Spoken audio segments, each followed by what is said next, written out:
కార్తీక పురాణము 19వ అధ్యాయము. ఓం నమ శివాయ. చాతుర్మాస వ్రత ప్రభావ ఫలితము.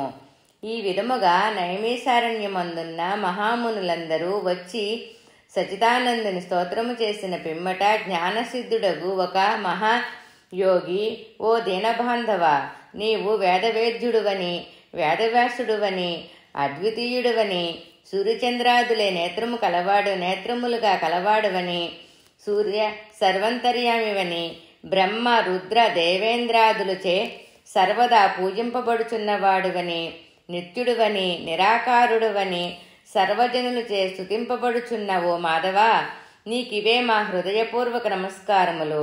సకల ప్రాణకోటికి ఆధారభూతుడవగు ఓ నందనందన, మా స్వాగతమును స్వీకరించము. మీ దర్శన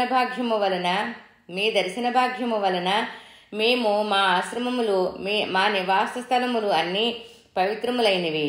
ఓ దయామయ్య, మీ సంసార బంధము నుండి బయటపడుకుంటమే మమ్ముద్ధరింపుము.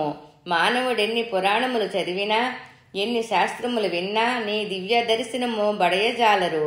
నీ భక్తులకు మాత్రము దృగ్గోచారుడు వగుదువు.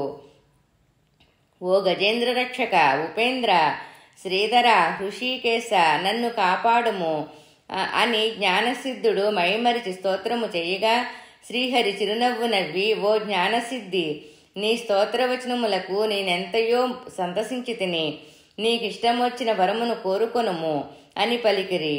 అంత జ్ఞానసిద్ధుడు, ప్రద్యుమ్న, నీ సంసార సాగరము నుండి విముక్తుడను కాలేక శ్లేష్మమున పడిన ఏగవలే కొట్టుకొనుచున్నాను కనుక నీ పాదపద్మములపై నా ధ్యాస ఉండునటులా అనుగ్రహింపుము.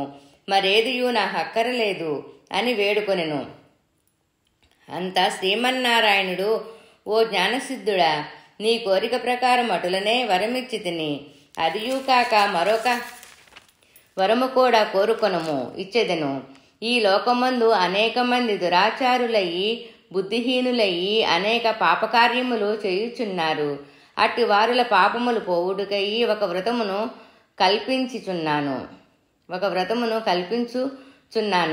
ఈ వ్రతమును సర్వజనులు ఆచరించవచ్చును. సావధానుడివై ఆలకింపము. నేను ఆషాఢశుద్ధ దశమి రోజున లక్ష్మీదేవి సహేతముగా పాలసముద్రమున శేషశైపై పవళింతును. తిరిగి కార్తీక మాసమున శుద్ధ ద్వాదశి వరకు చాతుర్మాసమని పేరు. ఈ కాలములో చెయ్యి వ్రతములు నాకు మిక్కిలి ప్రీతికరము. ఈ వ్రతము చెయ్యువారులకు సకల పాపములు నశించి నా సన్నిధికి వత్తురు. ఈ చాతుర్మాసములందు వ్రతములు చెయ్యని వారు నరకకూపము బడుదురు. ఇతరుల చేత కూడా ఆచరింప చెయ్యవలయును. దీని మాహత్యమును తెలిసి ఉండియు వ్రతము చెయ్యని వారికి బ్రహ్మహత్యాది పాతకములు కలుగును. వ్రతము చేసిన వారికి జన్మచరావ్యాధుల వలన కలుగు బాధలుండవు. నా యందు భక్తి కల వారిని పరీక్షించుటికే నేనిట్లు నిద్ర వ్యాజ్యమున శయనింతును. ఇప్పుడు నువ్వు వనరించిన స్తోత్రమును త్రిసంధ్యల యందు భక్తి శ్రద్ధలతో పఠించిన వారు నా సన్నిధికి నిశ్చయముగా వత్తురు. దీనిని నియమముగా ఆషాఢశుద్ధ దశమి